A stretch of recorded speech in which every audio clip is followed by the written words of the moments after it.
राधे दोस्तों, बोलो पुरुषोत्तम भगवान की जय, विष्णु भगवान की जय हो, राधा किशन की जय हो।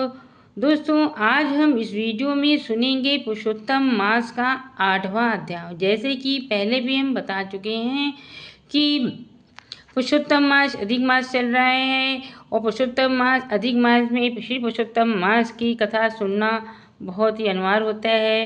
तो आप इस कथा को जरूर से सुनिएगा।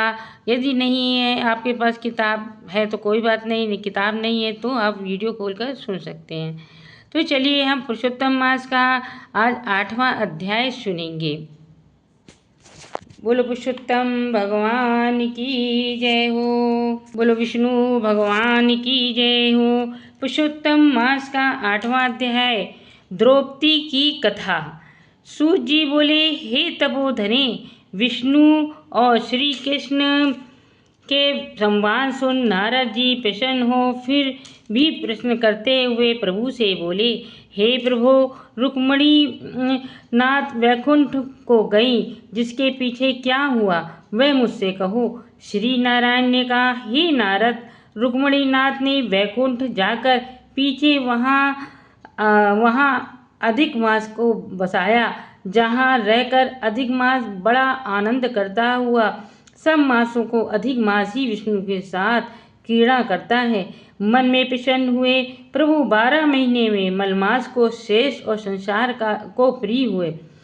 हे मुने, फिर भक्त वत्सल भगवान युधिष्ठिर एवं द्रौपदी की कृपा से देखते हुए अर्जुन से बोले, दुख में डूबे होने से तुमने तपोवन में आए पुरुषोत्तम का आदर किया है, यह मैं जानता हूँ, किंतु इस पाप का महात्म्य दुखित भीष्म द्रोण भी नहीं जान पाए और भय देश से तुमने भी नहीं जाना तथा वेद व्यास जी से प्राप्त विद्या आराधना में लगे रहे। मनुष्यों को प्रारब्ध अनुसार सदा भासता है, अतः प्रारब्ध भोग अवश्य भोगना चाहिए। मनुष्य प्रारब्ध से ही सुख दुख भय आनंद को प्राप्त होता है, अतः भाग्य पर भरोसा करके सदा रहो। हे महाराज, अब आपके दुख का दूसरा कारण कहता हूँ, इतिहास सहित इस कथा को सुनो। श्री कृष्ण भगवान बोले, ये द्रौपदी पूर्व जन्म में महाभाग्यशाली श्रेष्ठ मेधावी ब्राह्मण की पुत्री थी। जब वह लावण्यता से मनोहर नेत्र वाली द्रौपदी 10 वर्ष की हुई, पिता के एक ही पुत्री थी, जिसकी माता पहले मर जाने से पिता ने पाला। फिर पड़ोसी सखियों को सुख देख पुत्र पौत्र की इच्छा करने लगी कि ऐसे मेरे ही सगुण भाग वाले भर्ता और सुख देने वाले श्रेष्ठ पुत्र किस तरह उत्पन्न हुए ऐसा विचार, परंतु प्रारब्ध ने तो पहले ही नाश कर दिया। क्या कर्म करके एक सुरेश्वर को भजूं? क्या किसी मुनि के पास जाऊं? क्या किसी तीर्थ में जाकर वहां रहूं? मेरा भाग कैसा सो गया है। बड़े आश्चर्य की बात है कि मेरे भाग से मेरे पंडित पिता ने भी मेरे को विवाह काल प्राप्त होने पर भी मेरे शरीके जोड़ी के वर को मुझे नहीं सौंपा। इधर शोक मोह की तरंगों से पीड़ित हो वह मेधावी ऋषिराज पृथ्वी पर भ्रमण करता रहा। कन्यादान के निमित्त जोड़ी वर ढूंढने पर वैसा वर नहीं मिलने से अपने मनोरथ से निराश हो गया। तब ऋषिराज शरीर में व्याप्त दुख की तीव्र ज्वाला से व्याकुल और श्वास के ऊपर श्वास से युक्त महादारुण मूर्छा से ग्रस्त, जैसे मदिरा पान किए हो, गिरता पड़ता हुआ पृथ्वी पर आकर लेट गया और पुत्री का स्मरण किया।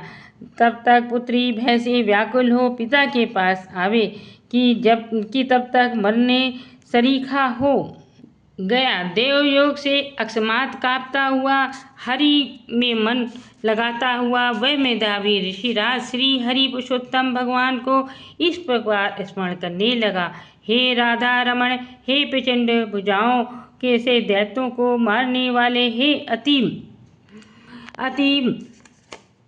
उग्र दामनल के समान पाप हरने वाले हे श्री कृष्ण, हे गोविंद, हे दामोदर, हे दीनानाथ, आपको मेरा बारंबार नमस्कार है।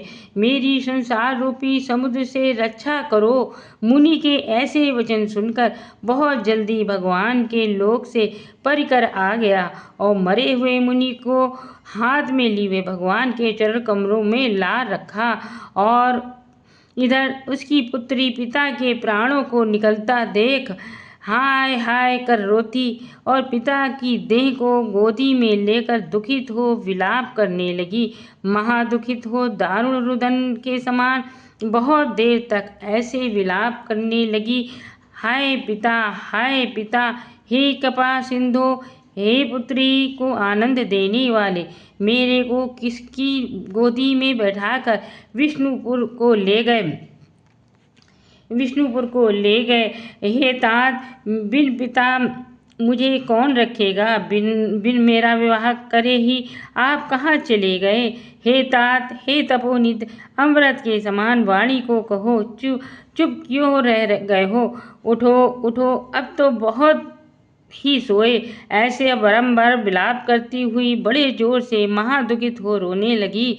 वहाँ उस वन में रहने वाले ब्राह्मण उसका रोना सुन सभी हाहाकार मचाते वहाँ आ पहुँचे और पुत्री को गोद में मरे हुए मुनि को देख वन में रहने वाले सब मुनि भी रोने लगे।